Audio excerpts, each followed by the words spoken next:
Tubaramutse tongere tubahe n'ikaze muri aya makuru mu Kirundi twabateguriye, reka tuyahere kuri zino ngingo nkuru ziyagize. Ibibazo vyo kwiyunguruza hagati mu gisagara ca Bujumbura reka mbere no mu ntara hagati ngo vyunyutse. Abayaze na televiziyo Isanganiro basaba leta gutora umuti w'igitoro, bavuga ko bivako. Muri aya makuru kandi tugaruka kuco umushikiranganje wa mbere wa leta y'u Burundi avuga kuri ico kibazo cikena ry'igitoro. Umugwi w'igihugu wigenga ujeje hagati y'akazi na muntu umenyesha ko warungitse icegeranyo gitomora kwabo wagirizwa kudafasha bafashijwe. Ni mu gihe komite ijeje gusuzuma imigwi nk'iyo iheruka kuwagiriza kudakora ku migwi imwe bigatuma iwusabira gutakaza igihagararo. Ayo n'ayandi ni mu kanya kazi.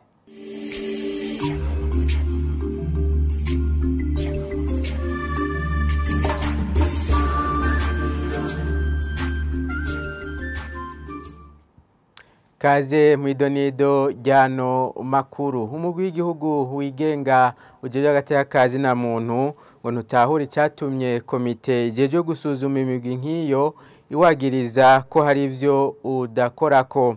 Mu kiganiro n'abamenyesha makuru kuri uyu wa mbere, Dr. Sixte Vinyi Nimuraba awurongoye amenyesha ko uwo mugwi warungitse icegeranyo cerekana ko imigwi ivugwa ko batafashije atari vyo.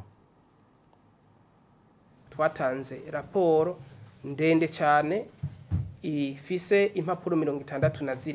Mu vyo twashoboye gutanga kuva ku rupapuro rwa gatatu gushika ku rupapuro rwa 13 urumva n'impapuro 10 z'iyo raporo, twanditse ko abantu baba baratwituye bafise isano n'umugambwe uyu canke uriya. Tuvuye kuri iyi migwi y'abafise ivyo bafitanye isano n'ivya politike, twaciye dutanga ikindi gicapo cerekana abantu bose batwituye bafise uruhara mu bijanye no kumenyesha makuru, abamenyesha makuru. Aha naho wasanga ari bimenyesha makuru canke amaradiyo atandukana. Duce tugira ko tuvuga n'ibijanye n'abandi bantu nk'abaharanira agateka kazi na muntu, nabo nyene bari mu bo twafashije. Twaragiye turerekana amazina tuti hari umugwi w'abamenyesha makuru bangahe, mugabo hariho n'undi mugwi w'abarabi vy'agateka kazi na muntu twashoboye gufasha. Gutyo twaca twimvira ko abantu bariko barabisoma bazofata umwanya wo kugenda bakagira amatohoza bakaraba ko ivyo bintu vyakozwe. Ariko icatutangaje nuko mu gufata ingingo ntitwibaza ko babisomye canke batuba barabisomye, mugabo ico tuzi neza nuko ata muntu numwe muri abo bantu bigeze babaza. Uwo arongoye uwo mugwi amenyesha kandi ko atangazwa n'ingene hata abantu basanzwe bakorana n'uwo mugwi babajijwe. Uwo mugwi ngo wasavye ko hokogwa amatohoza yimbitse. Kandi ntibigeze babaza abaseruka ibihugu vyabo ngaha mu Burundi. Turavye ubumwe bwa Buraya, abaseruka ibihugu vya Afrika canke vya Aziya nta numwe babajije. Yaba amashira hamwe mpuzamakungu akorera ngaha mu Burundi ntibigeze bababaza. Tugasha twimvira igituma baba baragize ivyo. Nico gituma twaciye dusubira gusaba ko hokogwa amatohoza yimbitse kugira barabe ko ivyo iyo ngingo yafashe vyoba vy'ukuri bijanye n'ivyo twarungitse. Tugumana statut A gushika mu kwezi kwa gatanu ndibaza mu 2025. Mugabo muri uwo mwaka hari ibintu bikorwa bitandukanye bishobora gutuma iyo statut A uyigumana. Uravye amaraporo dutanga, ni umugwi wa mbere muri aka karere utanga raporo utarenze ukwezi kwa kabiri kumwaka ukurikira. Burya kubagira ibiharuro gutegura ama statistique yo gushika mu kwezi kwa12 ukabishira muri raporo hama ukabisigura n'ibindi byose, ugaca utanga iyo raporo mu nama nshingamateka, ugaca uyishira no kuri site mu kwezi kwa kabiri, nta wundi mugwi numwe uze kugenda urabe. Icya kabiri, umugwi w'u Burundi uravye amaka ukurikirana, yaba abanyepolitike, yaba muri societe civile, yaba abajournaliste, yaba bene igihugu basanzwe, uza gusanga mu yindi migwi atana hamwe ivyo bintu bikorwa. Hanyuma icya gatatu, ni hake uzobona umugwi ufata mu ngiro ushira mu ngiro ingingo wonyene misanzwe ahandi baraza bakagukorera bagaca kwira ati genda ugira ivyo nibaza ko ivyo vyose ari byo bituma abantu batwizera bakavuga ati ngo migisha abandi turabe ingene mushobora gutera imbere nkuko Amakuru tubateguriye arabandanya kuyunguruza hagati mu gisagara ca Bujumbura bisigaye ari ikibazo aho bagenzi bacu baciye mu gatondo ko kuri uyu wa mbere ku bituro bitandukanye nta bisi yaharangwa abari barindiriye kwiyunguruza bayaze na bagenzi bacu ariko batashimye kuvugira ku vyuma vyacu bamenyesheje ko batabona ingene bashika ku mirimo Lidiga Himbare yahashitse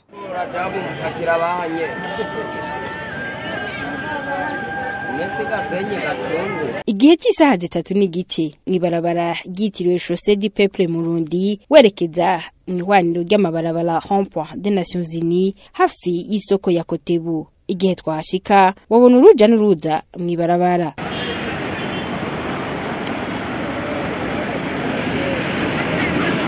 uriko witegereza wo kwibaza ko abantu bariko baragenda canke bavuye gusenga ariko nabahisemo kugenda n'amaguru kubera babuze ikibunguruza ku gituro cyo kuri Kotebu c'amabisi ja muri ville nk'igihe cy'isaha 4 igihe twashika nta bisi ja muri ville yaharangwa bandanije ku gituro cyo muri Rond-Point hafi yaho biti wabo n'abantu naho nyene nta bisi nimwe yaharangwa bahagaze n'umwiheburo mwinshi aho twahasanze nubwo batashimye kuvugira ku byuma vyacu batubwiye ko bari bahamaze ikiringo c'amasaha 3 barindiriye bisi ariko barabura ikigaragara nuko kugeza igihe cy'isaha 4 n'igice iruhande y'ababuze ingene bashika ku mirimo yabo harimwe n'abanyeshure bari bagiye ku ishure ariko kugeza izo saha batari bwaronka uko bashika ku ishure eka no ku gituro cyo kuri Gare du Nord naho nyene abantu bari barindiriye bisi ariko batabona izanana abeshi rero nkuko twabibonye bakaba bahisemwe kugenda n'amaguru eka nabari bavuye kurangura ibintu byabo ku isoko ya Kotebu ivyo baranguye babitwara ku mitwe kujika mu makati baje bavamwo ikigaragara no ku gituro c'amabisi ava mu gisagara ca Bujumbura yerekeza mu buraruko bw'isagara naho nyene igihe twahaca imbere y'umutaga wo kuri uyu wa mbere nta bisi zari zihari nkuko byari bimenyerewe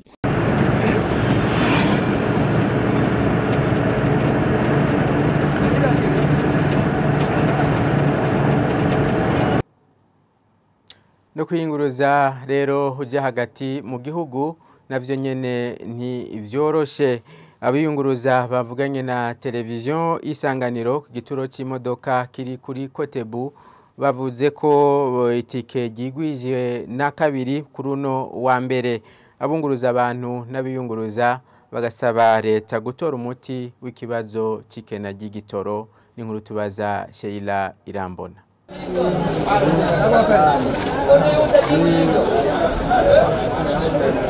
Hari saa 4 z'agatondo igihe twashika ku gituro cakorera amashirahamwe yo kunguruza abantu n'ibintu mu gihugu hagati muri ico gihe ahantu hari handagaje abantu batari bake tubabajije bakaba bamenyesheje ko bahatonze kuva isaha 12 z'agatondo kandi ko batizeye ko baronka ikibakura aho hantu vuba abanyagihugu bakaba bamenyesheje ko kubera ubukene bw'igitoro amahera y'itike yadogijwe kuri no wa mbere ikigo cahora kiba cuzuyemwo imiduga y'ubwoko bwa Coaster ubu hari hibonekeza imiduga mike ya agence bita Air Ponctuel abavuganye na radio televiziyo Isanganiro bakaba bamenyesheje ko itike yahora igugwa ibihumbi 12 ija Ingozi ubu igugwa hagati y'amahera ibihumbi 200 na 225 hamako uyironse ija Igitega uyiriha amahera ibihumbi 15 kandi itike yahora igugwa ibihumbi 9 n'amajana 5 ngo itike y'Imuyinga naryo yahora rihishwa ibihumbi 16 n'amajana 5 ubu ririhishwa ibihumbi 40 bose bakaba basavye yuko ico kibazo gikena y'igitoro cotorega umuti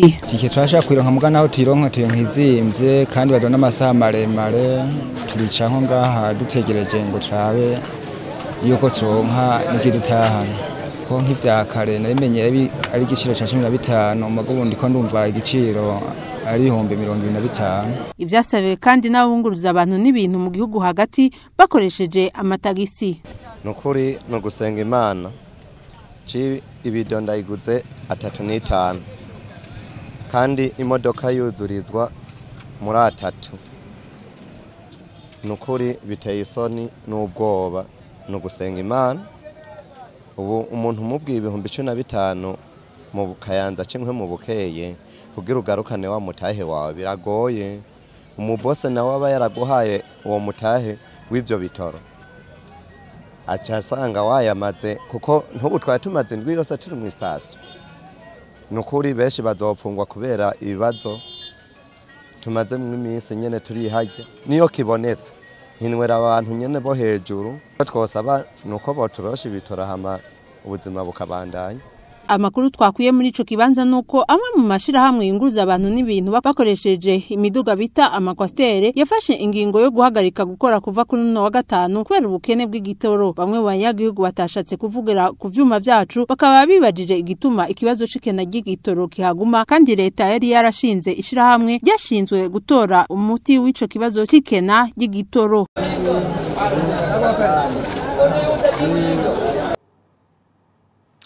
Ubukene bw'igitoro rero bwibonekeza mu gihugu ngo ni ingaruka mbi z'ibihano Uburundi bwafatiwe mu mwaka wa 2015. Ivyo byashikirijwe n'umushikiranganje wa mbere Gervendira Kobuca hari mu kwezi kwa kane guheze, hashikiriza inama nshingamateka na nkenguzamateka icegeranyo c'ivyaranguwe mu mezi 6 ya mbere y'umwaka. Tumukurikire. Je nk'umushikiranganje wa mbere ngaha nta nyishu nzana, mugabo ibibazo by'igitoro kugira bitora inyishu hari bari babibajije, bari batanze aho twoca kugira amadovize aboneke. Mugabo igikomeye cyane ngaha nikihe nuko ibi turiko turabamwe ubu nitubibone ngo ni vyubu, tubone iyo vyaje biva. Ibi byose ni ingaruka mbi ya vya bihano twafatigwa kuva 2015 gushika 2020. Nagira ubona ngo bijukunye ngo bikorotse biva mu ijuru, ni le conséquences ya vya bihano twafatigwa. Cyagihe nimbe tutabibonye nuko igihugu gishobora kuba cari gifise ikigega kifashe twashoboye kubibamwe. Mugabo izi zose ni ingaruka mbi zavyo. Ibi navyo kugira bitora inyishu nkuko abandi babishikirije nuko dushira imbere ibisata bishobora kuza byinjiza ayo madovize, ko naho turiko turaproduiza mu gihe tuzoba duproduiza mugabo ntidushore hanze, usanga ari kibazo. Twese turabizi kuva kera hose tukiri bato, muci iki gihugu cyacu caronka amadolari menshi avuye mu ikawa. Mbe uno munsi asigaye ikawa ringana iki?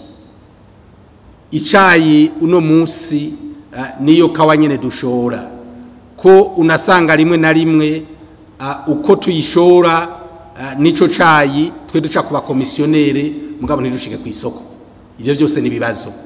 Mu gihe turazoba turaronka ivyo dushora naho nyine ni kibazo, kuko naho duproduiza murazi neza yuko turaproduiza au niveau intérieur, byarafashije kugira abarundi baronka ico bafungura no kugira ibifungurwa ntibiduge cyane ibiciro, ako murazi yuko hariho n'ibindi biguma biva hanze bijanye n'ibifungurwa. Ariko rero ngaha inyishu rukumbi yuko iki kibazo gitora inyishu nuko turonka ivyo dushora, dukora amadovize yo kuri ivyo vyankenegwa.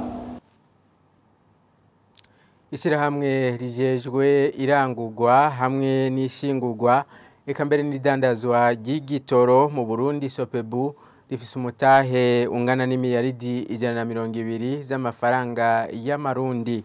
Urirongoye afise ikiringo c'imyaka 4 yongerwa habanje gusuzumwa ko yashoboye kurangura ibikorwa neza. Ibi rero biri mu itegeko ry'umukuru w'igihugu rishinga iryo shirahamwe.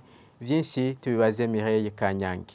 Iryo tegeko ry'umukuru w'igihugu ryo kuwa 20 z'ukwezi kwa kabiri no mwaka rigizwe n'ingingo 55. Ingingo ya mbere ivuga ko societe Sopebu ikoresha ibikoresho vyayo n'uburyo bwayo ikabitwarirwa mu bushikiranganje bw'ubutare n'agataka. Ingingo ya kabiri yerekana ibikorwa Sopebu ifise ni 14 muri ivyo harimwo ugutunganya ububiko bw'igitoro bwa leta buhari n'ubundi buzubakwa. Hariho gushiraho ikigega c'intega bizoza c'igitoro kizokora n'imiburiburi amezi 3. Muri rusangi iryo tegeko rivuga ko societe Sopebu ijeje kwinjiza igitoro mu Burundi, ikitaho ukuntu gishikanwa mu Burundi, ukubika, ukudandaza no gusubira gushora igitoro canke ibikivamwo. Ingingo ya kane ivuga ko societe Sopebu ikoresha umutahe w'imiliyaridi 120 z'amafaranga y'amarundi ava muri leta. Ingingo zindwi na 23 zivuga ko urwego nshingwa ntwaro n'umuyobozi mukuru wa societe Sopebu bafise ikiringo c'imyaka 4 yongegwa habanje kurabwa ico bashoboye gukora neza. Urwego nshingwa ntwaro rugizwe n'abantu ndwi, 6 baserukira leta, nukuvuga uvuye mu nzego nkuru z'igihugu ico bita superstructure mu rurimi rw'igifaransa, umuyobozi mukuru wa Sopebu uvuye mu bushikiranganje bw'ikigega ca leta, umwe avuye mu bushikiranganje bw'ubutare n'agataka, uvuye mu bushikiranganje bw'ubudandaji, n'umwe wo mu bushikiranganje mu vyo bujeje harimo umutekano, hamwe n'uwugirandwi aserukira abarangura igitoro bakivana hanze. Ingingo ya 31 y'iryo tegeko ry'umukuru w'igihugu ivuga ko abakozi b'iyo societe Sopebu harimo n'abadirecteur